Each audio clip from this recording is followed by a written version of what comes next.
Assalamualaikum warahmatullahi wabarakatuh. Perkenalkan, nama saya Ahmad Sofyan Sauri. Saya dari kelas G, Prodi Ilmu Komputer jurusan FMIPA, Universitas Pakuan Kota Bogor. Di sini saya akan menjelaskan materi tentang gerbang logika yang saya pelajari di mata kuliah Logika Informatika. Yang pertama ada pengertian dari gerbang logika yang merupakan dasar pembentukan sistem digital. Gerbang logika beroperasi dengan bilangan biner sehingga disebut juga gerbang logika biner yang sering kita temukan dalam sirkuit digital yang diimplementasikan secara elektronik dengan menggunakan dioda atau transistor. Tegangan yang digunakan dalam gerbang logika ini adalah tinggi yang bernilai 1 dan rendah yang akan bernilai 0. Ada 7 gerbang logika dasar yang harus kita ketahui, ada AND, OR, NOT AND, NOT OR, XOR, dan XNOR. Di sini ada contoh simbol dari atau implementasi gerbang logika dasar. Pertama udah pasti harus ada input. Input ini harus lebih dari satu.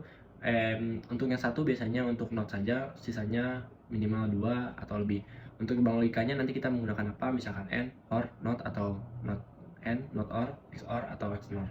Untuk outputnya pasti hanya ada satu ya. Untuk mempermudah mengetahui jumlah kombinasi sinyal yang harus diperhitungkan, berdasarkan inputannya gunakan rumus 2 pangkat n. Nah, n ini adalah jumlah inputan. Misalkan di sini inputannya ada 2, maka 2 pangkat 2 sama dengan 4. Jadi jumlah kombinasi sinyal yang harus dihitung ada sebanyak 4 kali. Dan selanjutnya ada gerbang n. Nah, simbolnya itu seperti ini, setengah lingkaran. Inputnya udah pasti ada 2. Di sini contohnya ada input A dan B, outputnya X. Jika input A dan B keduanya high, maka X akan high. Jika input A atau B salah satunya atau keduanya low, maka output X akan low.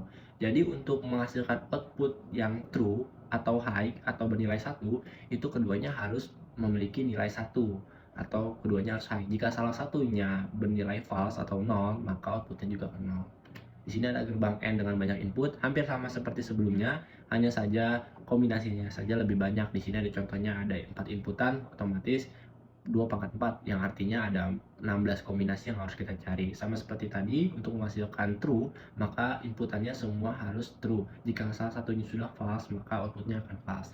Selanjutnya, di sini ada contoh gerbang N 4 masukan dengan menggunakan gerbang 2 masukan. Penyelesaiannya ada dilihat seperti ini, yang menghasilkan Y sama dengan A kali B kali C kali D. Dan selanjutnya ada gerbang OR atau OR. Simbol gerbang logika ini seperti ini ya, seperti tanda panah ke samping, hanya agak sedikit meruncing. Untuk inputnya dia pasti ada 2 input. Di sini contohnya ada input A dan B, outputnya ada 1. Di sini contohnya output X. Jika input A or B atau keduanya high, maka output X akan high. Jika input A dan B keduanya low, maka X-nya akan low. Tabel kebenaran gerbang OR 2 di sini ada ya. Jadi untuk mencari nilai outputnya false, maka inputnya harus false keduanya. Jika salah satunya sudah true atau bernilai 1 atau high, maka outputnya akan bernilai 1 atau true. Jadi cukup satu benar saja akan bernilai true. Gerbang OR dengan banyak input. Nah, di sini contohnya ada 3 inputan, sama hampir seperti tadi, hanya saja kombinasinya yang harus kita cari lebih banyak. Di sini contohnya.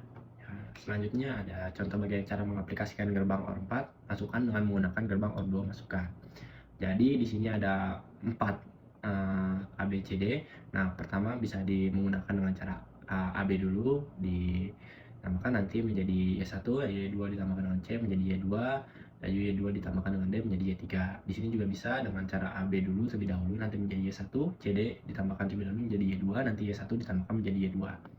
Selanjutnya gerbang NOT atau inverter atau yang kita bisa sebut biasanya gerbang notasi, ya kan? Di sini tandanya menggunakan seperti tanda panah segitiga ke samping, lalu menggunakan ciri khas yaitu lingkaran kecil di ujungnya. Untuk inputnya biasanya 1, nanti menghasilkan outputnya juga 1. Jika inputnya high, maka X-nya akan low. Jika inputnya low, maka X-nya atau outputnya akan high. Di sini contoh tabel kebenarannya, jika inputnya A 0, maka outputnya akan 1. Jika inputnya 1, outputnya akan 0. Nah, di sini selanjutnya ada gerbang NOT N. Simbol gerbang NOT N itu gabungan dari gerbang N dan NOT. Jadi untuk simbolnya itu seperti ini ya. Harusnya seperti ini, cuman karena bisa dipermudah menjadi seperti ini. Jadi ciri khasnya itu ada lingkaran kecil di ujungnya ini yang menjadikan ciri kalau ini tuh bersifat NOT atau inverter. Merupakan inversi dari kebalikan dari operasi N. Jika input A dan B keduanya high, maka X-nya akan low. Jika A atau B keduanya low, maka outputnya akan high. Di sini ada tabel kebenarannya untuk menghasilkan. Jadi gini, kalau misalkan sebelumnya di AND itu false sama dengan false, di sini kebalikannya menjadi true. Jadi kebalikan dari AND saja. Jadi kalau bernilai true, hasilnya true menjadi false. Kalau sebelumnya kan harus salah satunya bernilai true, menghasilkan harus keduanya false menjadi false, di sini kebalikannya saja. Selanjutnya ada gerbang not AND dengan banyak inputan, hanya kombinasinya saja yang lebih banyak ya. Selanjutnya ada gerbang not OR. Untuk not OR, simbolnya seperti ini, simbol gerbang OR, lalu ada ciri khas simbol not yang lingkaran kecil seperti ini, merupakan invert kebalikan dari operasi OR. Jika inputnya A atau dan B keduanya low, maka outputnya akan high. Jika input A or B salah satunya atau keduanya high, maka output X akan low. Nah, di sini ada tabel kebenarannya. Jadi kalau keduanya false, pasti outputnya akan benar atau true. Kalau salah satunya sudah true, maka outputnya akan false. Untuk gerbang XOR, XOR ini adalah kepanikan dari exclusive OR. Jika salah satu kedua inputannya high, maka atau kedua-duanya, maka output X akan high. Jika kedua inputnya bernilai low atau semuanya high atau low, maka outputnya pasti akan low. Jadi logikanya seperti ini saja. Kalau keduanya sama, inputnya sama, true atau false, maka outputnya akan bernilai false. Tapi jika salah satunya berbeda, salah satunya ada yang true, ada yang false, maka outputnya akan true. Di sini ada persamaan logikanya. Di sini juga ada tabel gambaran dari gerbang logikanya menggunakan simbolnya. Untuk mempersingkat simbolnya seperti ini ya, bisa jadi ini, jadi dipersingkat seperti ini, seperti ada kesenjangan sedikit gitu dari tanda OR-nya. Untuk contohnya bisa dilihat di sini, gambarkan implementasi gerbang XOR dan 4 masukkan dengan menggunakan XOR 2. Penyelesaiannya kita lakukan dulu, misalkan A sama B menjadi Y1, Y1 dengan C, nanti di XOR kan menjadi Y.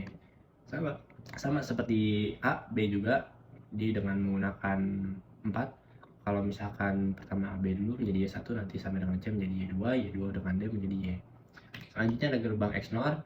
Gerbang XNOR ini kebalikan dari XOR ya, berupa jika salah satu dari kedua inputannya high, bukan kedua-duanya, maka output X akan low. Jika kedua inputannya bernilai low atau high semua, maka outputnya akan high.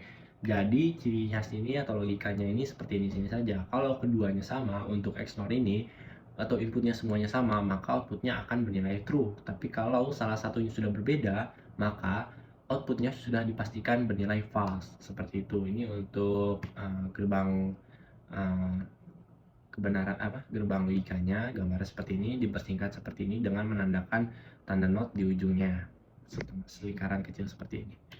Oke, mungkin ringkasan jenis gerbang logika ada yang pertama, saya ulangi kembali, ada N dengan simbolnya seperti ini, dengan tabel kebenaran. Logikanya untuk mendapatkan nilai true, maka keduanya harus true. Jika salah satunya false, maka outputnya juga akan false. Untuk OR, gambar simbol logikanya seperti ini, seperti tanda panah seperti ini. Untuk mendapatkan nilai true, cukup memiliki satu inputan true saja. Jika keduanya false, maka nilainya akan false. Untuk not, kebalikan dari inputan yang kita masukkan, seperti misalkan input A bernilai false, maka outputnya akan bernilai true. Jika inputnya bernilai true, outputnya akan bernilai false. Untuk not AND, kebalikan dari AND. Misalkan untuk simbolnya seperti ini ya, ditandakan dengan tanda not, lingkaran kecil seperti ini. Untuk inputnya, untuk menghasilkan nilai true, cukup salah satunya false saja. Jika keduanya true, maka hasilnya akan false. Untuk not OR, di sini bisa kita lihat inputnya itu simbol logikanya seperti ini, ditandakan dengan tanda not lingkaran kecil seperti ini di ujung. Untuk menghasilkan nilai true, maka keduanya harus bernilai false. Jika salah satunya sudah true, maka outputnya akan bernilai false. Untuk XOR, tandanya seperti ini, dengan ada tanda OR, cuman ada sedikit kesenjangan dari tanda OR dari input ke OR-nya. Untuk inputnya ini, untuk mendapatkan nilai false, maka kedua inputannya harus sama. Jika salah satunya sudah berbeda, misalkan true false atau false true, maka outputnya akan bernilai true. Untuk terakhir XNOR, sama seperti XOR, hanya saja di ujungnya dikasih tanda lingkaran kecil yang kita sebut adalah tanda not, yang berarti inverse dari kebalikan dari XOR. Jika inputnya itu sama, misalkan true atau false, maka outputnya akan menilai true. Jika salah satunya sudah berbeda, true false atau false true, itu hasilnya sudah dipastikan false. Mungkin sekian dari saya. Wabillahi taufiq wal hidayah. Wassalamualaikum warahmatullahi wabarakatuh. Terima kasih.